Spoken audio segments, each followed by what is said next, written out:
జయంతి అనేటువంటి ఒక horror cinema గురించి, దాని యొక్క ప్రోగ్రెస్ గురించి మీకు చెప్తాను. ఒకప్పుడు బాగా చిన్నప్పుడు టీవీలో ఒక సినిమా చూశాను. ఎన్టీ రామారావు గారు సినిమా అది, కదలడు వదలడు. దానికి డైరెక్షన్ చేసింది మీకు అందరికీ తెలిసే ఉంటుంది, మన జానపద బ్రహ్మ విఠలాచార్య గారు. ఆ సినిమాలో ఒకే ఒక హారర్ సీన్ ఉంది. విలన్ సత్యనారాయణ గారిని ఒక శవం వచ్చి, అంటే వాళ్ళు ఎవరినైతే మర్డర్ చేశారో ఆ శవం వచ్చి రిటర్న్ చేసేటువంటి ఒక సన్నివేశం ఉంది. ఆ సన్నివేశంలో హెడ్లెస్ డెవిల్, అంటే తలలేని మొండెం వరకే వచ్చి విలన్స్ అందరినీ భయపెట్టి వెళ్ళిపోతుంది. అది ఎప్పటికీ మర్చిపోయేవాడిని కాదు నేను. ఆ తలలేనటువంటి ఒక డెవిల్ లేదా ఒక దయ్యం వచ్చి కొంతమందిని భయపెట్టడం అనేది ఆ భావన లేదా ఆ ఐడియా లేదా ఆ కాన్సెప్ట్ నాకు మనసులో అలా నాటుకుపోయింది.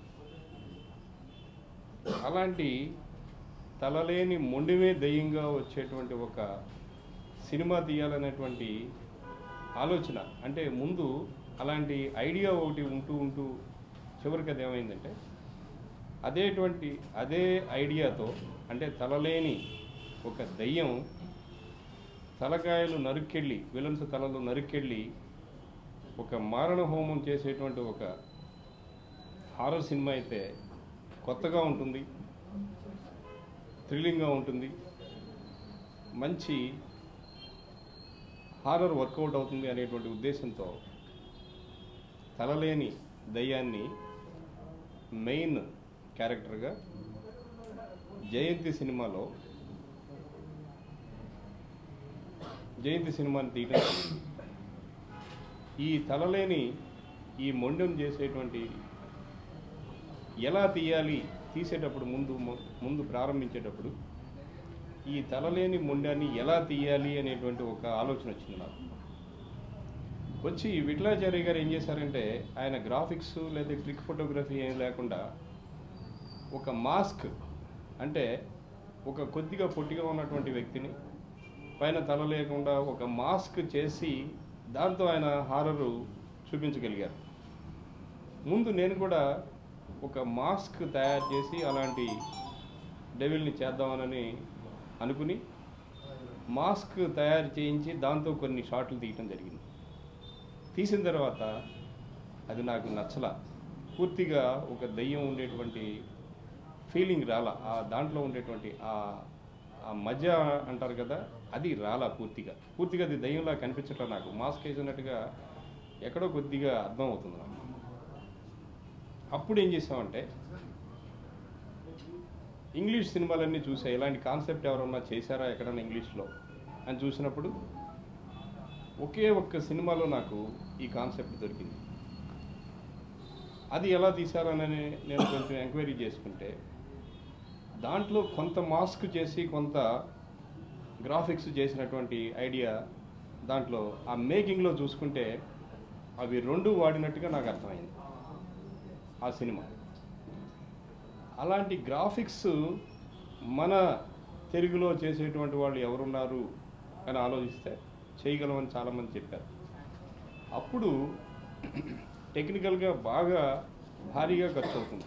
ఆ తల లేనటువంటి దయ్యాన్ని గ్రాఫిక్స్లో చేయాలనేటువంటి ఒక నిర్ణయం తీసుకుని గ్రాఫిక్స్లో చేయటం అయింది.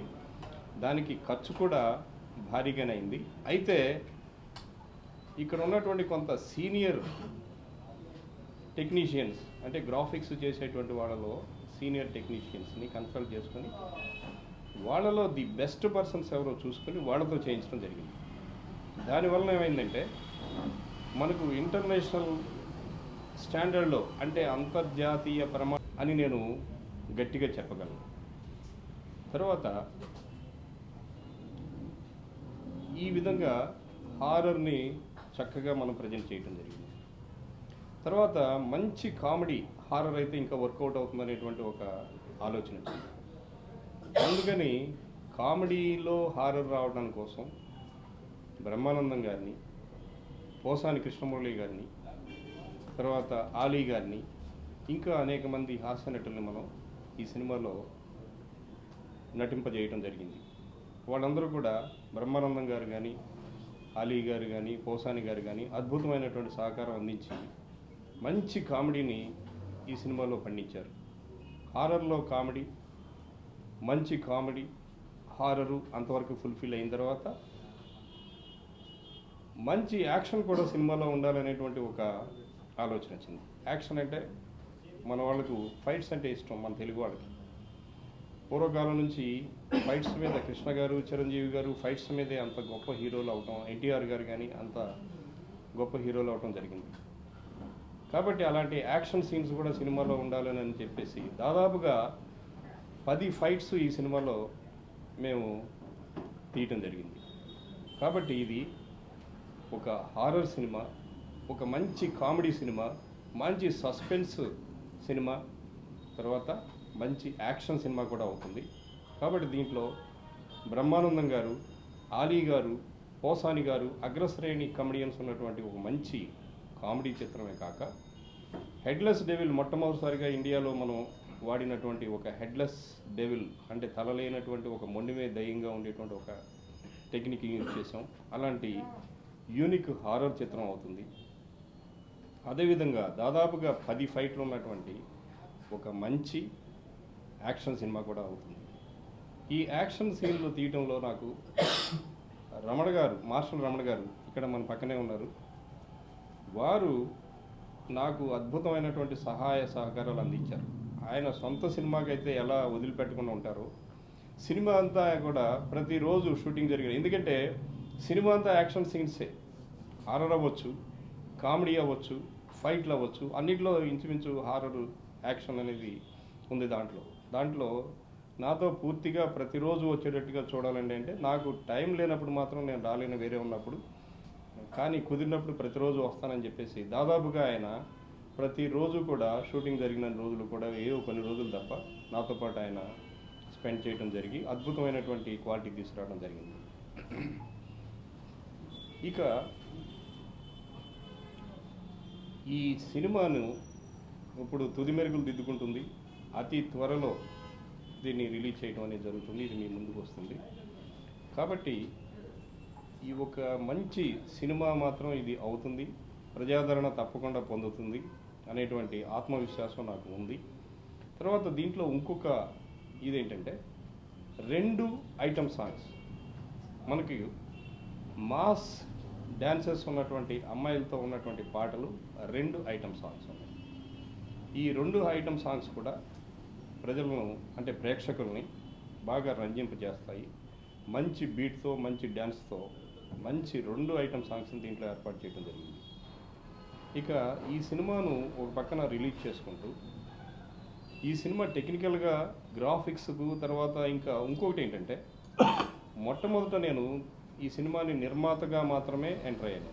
ఒక నిర్మాతగా తీయాలని చెప్పేసి ప్రారంభించాను. ఈ సినిమాకు రచయితను కూడా నేనే, కథ రాసుకుని డైలాగ్స్ రాసుకుని ముందుకు వెళ్ళేటువంటి క్రమంలో దీంట్లో హీరో ఎవరైతే బాగుంటారో అని చెప్పేసి నేను కొంత రీసెర్చ్ చేయడం జరిగితే నాకు సరైనటువంటి రెస్పాన్స్ కానీ ఆ క్యారెక్టర్కు సరిపోయేటువంటి మంచి హీరో కానీ దొరకలేదు సరైన సమయానికి. అందుకని ఈ సినిమాలో మన టెక్నికల్ టీం చెప్పినటువంటి ప్రకారంగా నేనే హీరోగా నటించడం జరిగింది. ఇంతకుముందు కూడా నాకు నటనలో కొంత ఎక్స్పీరియన్స్ అది బాగా ఉపయోగపడింది. తర్వాత ఇలా ఉండగా కాలక్రమంలో నాకు నచ్చిన విధంగా టెక్నీషియన్స్ చేయట్లేదు అనేటువంటి ఒక భావన ఏర్పడి మొత్తం అన్ని రంగాలు నేనే నేర్చుకుని, అంటే ఎడిటింగ్ అవ్వచ్చు, తర్వాత డైరెక్షన్ అవ్వచ్చు, తర్వాత సీన్ కెమెరా షాట్స్ అవ్వచ్చు, అన్నీ కూడా పూర్తిగా నేనే నేర్చుకుని అందరి సహకారంతో దానికోసం సరైనటువంటి సమయం అంటే తొందరగా తీసి రిలీజ్ చేయాలనేటువంటి పద్ధతి కాకుండా అన్నీ కూడా నాకు కావాల్సిన విధంగా తీసుకోవటానికి కావాల్సినటువంటి టైం తీసుకుని కొంత టైం తీసుకొని ఈ సినిమాని తయారు చేయడం జరిగింది. దానివల్ల నాకు కొంత సమయం ఎక్కువ పట్టింది ఈ సినిమా. అయితే ఒక మంచి సినిమా చక్కటి క్వాలిటీతో వచ్చింది అనేటువంటి విషయంలో సందేహం లేదు. ఆ విషయంలో నేను మీకు పూర్తిగా హామీ ఇవ్వగలను. తర్వాత ఈ ప్రాజెక్టు ఆలస్యం అవటం వలన మా స్నేహితులు కొంతమంది వేరే ఇంకొక సినిమా ప్రారంభిద్దాం అని చెప్పేసి ఎప్పటి నుంచో అడుగుతున్నారు. ఆ సినిమాను కూడా ఈ సినిమా రిలీజ్కి ముందే, అంటే ఈ నెల ఇంచుమించుగా 10వ తారీఖున, అంటే ఈ నెల అంటే ఫిబ్రవరి 10వ తారీఖున ఆ సినిమా షూటింగ్ కూడా స్టార్ట్ అవుతుంది. ఆ సినిమాకు సంబంధించినటువంటి వివరాలు మనకు మాస్టర్ రమణ గారు మీకు చెప్తారు. ఇలా మంచి టెక్నికల్ వాల్యూస్తో, మంచి కామెడీతో, మంచి ఫైట్స్తో మీ ముందుకు వచ్చేటువంటి ఈ సినిమాను మీరంతా ఆదరిస్తారనేటటువంటి విషయాన్ని తప్పకుండా నమ్ముతూ సెలవు తీసుకుంటాను. అందరికీ నమస్కారం. ఫణి మూవీ మేకర్స్ జయంతి ఫస్ట్ ఈ కంపెనీకి వచ్చినప్పుడు డైరెక్టర్ గారు, ప్రొడ్యూసర్ గారు ఒక్కరేనండి అని చెప్పారు. సరే అని 2 months బిఫోర్, అంటే ఓపెనింగ్ అంటే 2 months బిఫోర్గా వచ్చాను. అడ్వాన్స్ ఇచ్చారు, అంతే అయింది. సెకండ్ సిట్టింగ్కి వచ్చేసరికి హీరో గారు, producer and director and hero గారు అని చెప్పారు. సో కొంత ట్రైనింగ్ అవసరం అవుద్దని చెప్పాను. ఎందుకంటే వాళ్ళ బాడీ లాంగ్వేజ్కి రావాలంటే కొంత టైం పడుతుంది. అప్పుడు చూశానండి ఫణి గారిలో ఉన్న పట్టుదల, ఆయన సినిమా మీద ఉన్న పట్టు, ఆయన ఇంట్రెస్ట్, అదంతా అప్పుడు నాకు అనిపించింది. ఓహో అనిపించింది. ఒక పక్కన డ్యాన్స్ ప్రాక్టీస్ చేస్తున్నారు, ఇంకో పక్కన జిమ్కి వెళ్తున్నారు, ఒక పక్కన డైలాగ్ ప్రాక్టీస్, ఆ ఫేస్ ఎక్స్ప్రెషన్స్ కోసం అతను ఆ అద్దాల్లో ప్రాక్టీస్ చేయటం, అవన్నీ చూసి నాకు ఇంట్రెస్ట్ అనిపించింది. సో కరెక్ట్గా హీరో అంటే ఇలా ఉండాలి అనే స్టేజ్కి రావడానికి ఒక 2 months తర్వాత షూటింగ్ స్టార్ట్ చేశారు. సో అక్కడి నుంచి కథలోకి వెళ్ళాము. కథలోకి వెళ్ళేసరికి ఏమవుతుంది, జయంతి ఒక అమ్మాయికి సంబంధించిన సబ్జెక్ట్ అన్నారు. సో అమ్మాయికి సంబంధించిన సబ్జెక్ట్లో హారర్ మిక్స్ అయింది, కామెడీ మిక్స్ అయింది, ఆటోమేటిక్గా యాక్షన్ మిక్స్ అవుతుంది. యాక్షన్ కానీ దెయ్యం యాక్షన్ చేసింది, ఫైట్స్ చేసిందంటే బాగోదు. సో అక్కడి నుంచి సోషల్ ఎలిమెంట్స్ తోటి, కొన్ని ఇన్సిడెంట్స్ తోటి ఒక హీరో ఎంటర్ అయ్యారు. ఆ హీరో ఎంటర్ అయిన కాడి నుంచి ఆటోమేటిక్గా ఆ డెవిల్ అనేది ఏమి చేయగలదు, ఏమి చేయలేదు అనేది అందరికీ తెలిసిందేనండి. సో ఏమి చేయలేదు, అక్కడ ఒక హీరో అనే క్యారెక్టరు అలా హెల్ప్ చేసుకుంటూ ఆ డెవిల్ విముక్తిని ఎలా చేశారనేది ఈ కథాంశం అండి. టోటల్ ఫస్ట్ టైం తెలుగు ఇండస్ట్రీలో హెడ్లెస్ అనేది, అంటే పాతబడిపోయింది వదిలేస్తే కొత్త తరానికి కొత్తగా చూపించబోయే సీజీ వర్క్ అండి. టోటల్గా చాలా బాగుంది. ప్లస్ ఎనీ యాక్షన్, దాదాపుగా 9 ఫైట్స్ 10 ఫైట్స్ ఉన్నాయండి. ఏ ఒక్క ఫైట్కి కూడాను 6 కెమెరాస్ పడేవండి. అన్ని వైపులా కెమెరాలు పెట్టి తీసేది. ఎక్సలెంట్ ఫైట్స్ ఉన్నాయండి.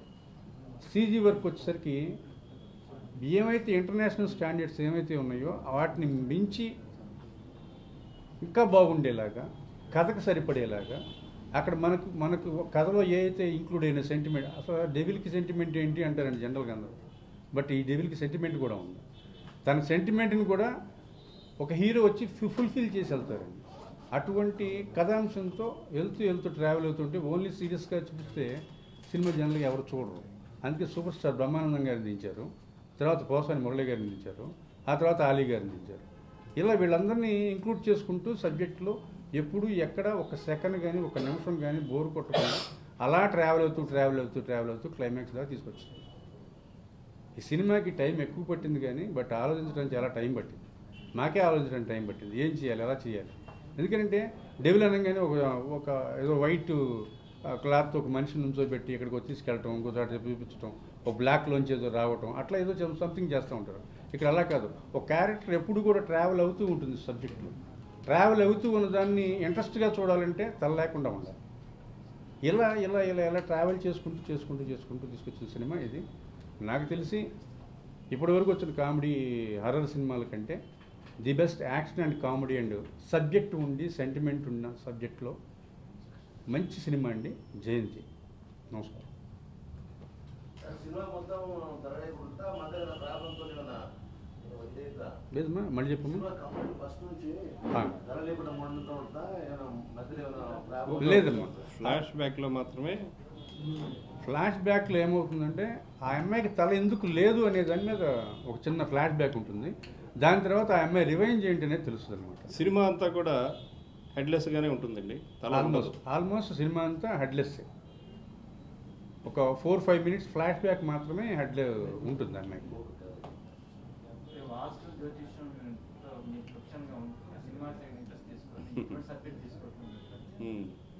మీరు మంచి ప్రశ్న అడిగారండి మూర్తి గారు. వాస్తు జ్యోతిష్యంలో నెంబర్ 1 పొజిషన్లో ఉన్నా నేను. దాంట్లో ఎలాంటి అనుమానం లేదు. 80% ఆఫ్ ది బిల్డర్స్కి, అంటే దాదాపుగా 80% బిల్డర్స్కి హైదరాబాద్లో నేనే వాస్తు చూస్తున్నాను. ఈ జ్యోతిష్యంలో ఒక శాస్త్రంలో, అంటే పరాశరుడు చెప్పినటువంటి శాస్త్రంలో ఆయన దయ్యాల గురించి చెప్పడం జరిగింది. దయ్యాల గురించి ఎలా చెప్పారంటే, రాహు పట్టినటువంటి వాడు, రాహు చెడుగా ఉన్నటువంటి వాడు దయ్యాలు పట్టి బాధపడతాడు అనేటువంటి ఒక విషయం శాస్త్రంలో ఎప్పుడో చెప్పడం జరిగింది. ఆ విషయం చూసిన తర్వాత దయ్యాల గురించి కూడా జ్యోతిష శాస్త్రంలో రాశారు అని అంటే, దయ్యాలు దైవంలాగానే దయ్యాలు కూడా ఉండాలి. ఈ సినిమాలో హీరో కూడా అదే డైలాగ్ చెప్తాడు. మంచివాళ్ళు ఉన్నప్పుడు వాళ్ళని బాధ పెట్టే చెడ్డవాళ్ళు ఉంటారు, దేవుడు ఉన్నప్పుడు దయ్యాలు కూడా తప్పనిసరిగా ఉంటాయి అనేటువంటి ఒక ఆలోచన నాకు ఎప్పుడో ఉండి, ఆ ఆలోచనతో ఈ దయ్యాలు ఉండేటువంటి ఒక మంచి సబ్జెక్ట్ని తీసుకోవటం, దాన్ని లాజికల్గా చూపించడం జరిగింది. అయితే ఆ ప్రొఫెషన్లో ఉండి ఈ ప్రొఫెషన్లో ఎందుకు వచ్చాము అని అంటే, పూర్తిగా దాని మీద ఉన్నటువంటి ఒక అభిరుచి, మంచి సినిమా తీయాలి, చక్కగా నటించాలి, ఇంకా మంచి మంచి సినిమాలు తీయాలి. హారర్ సినిమా అనేది కమర్షియల్గా స్టాండ్ అవడానికి ఉపయోగపడుతుంది, హారర్ యాక్షను. తర్వాత హై పెర్ఫార్మెన్స్ ఓరియంటెడ్, అంటే నటించడానికి బాగా అవకాశం ఉన్నటువంటి పాత్రలు, కుటుంబ విలువలు. ఈ రోజుల్లో ఏమైందంటే సమాజంలో కానీ కుటుంబంలో కానీ విలువలు పడిపోయి, ఆ విలువలు పడిపోవడం వల్లనే, అంటే ఒక మాట చెప్తాం, ఆ మాటకి నిలబడం, ఒక టైం చెప్తాం, ఆ టైంకి రాము, ఒకరు ఫోన్ చేస్తారు, మనం ఎత్తాం, మళ్ళీ ఫోన్ చేసి చెప్పాం.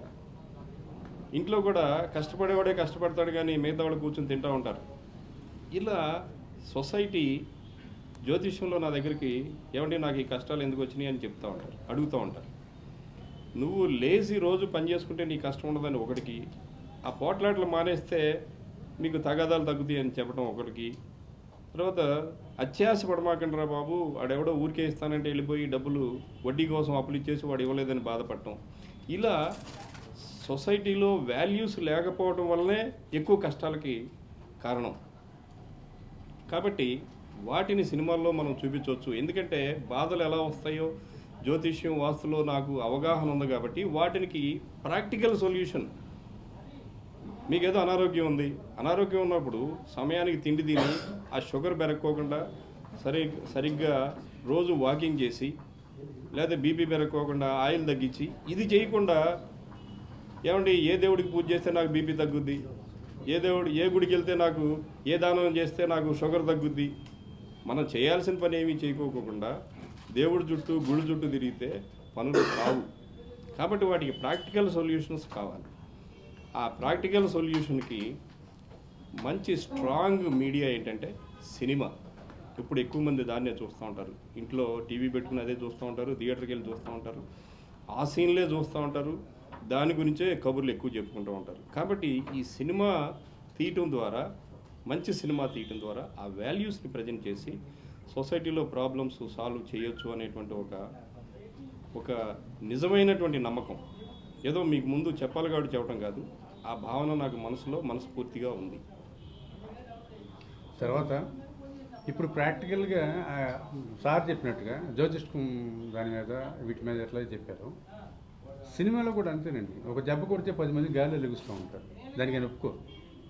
తన ప్రొఫెషనల్ లాగానే జ్యోతిష్కాన్ని కూడా ఎవరో వచ్చి నాకు ఇట్లా చూపించి నాకు ఇచ్చేయండి సార్ 10 లక్షలు వచ్చేయాలంటే ఎట్టా వస్తుంది నువ్వు కష్టపడకుండా అని అడుగుతారు.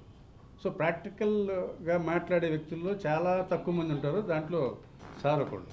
దీంట్లో నెక్స్ట్ మంత్ 10th ఫిబ్రవరి ఇంకొక డిఫరెంట్ స్టైల్ ఆఫ్ సబ్జెక్ట్స్తో మేము వస్తున్నాం. అదేంటంటే జనరల్గా ఫ్యామిలీ గొడవల్లో ఉండే దానికి సంబంధించింది వస్తుంది. సినిమా పేరు చెప్పండి. దాని పేరు భార్య భూతం. భార్య భూతం. భార్య భూతం అయితే భూతం కాకపోతే కూడా ఎలా ఉంటుంది, ఒక మనిషి జీవితం ఎలా మారిపోతుంది అనే దాని మీద ఒక మంచి సబ్జెక్ట్ అండి. అది హారర్ ఫిల్మే. అది కూడా హారర్ ఫిల్మే. ఎక్సలెంట్గా ఉంటుంది. ఎందుకంటే ఏదో ఒకటి స్పెషల్గా చెప్పకపోతే డెఫినెట్గా ఆడియన్స్ చూడరండి. అందుకని మేము డెఫినెట్గా స్పెషాలిటీనే మెయింటైన్ చేస్తూ ఉంటాం. Thank you.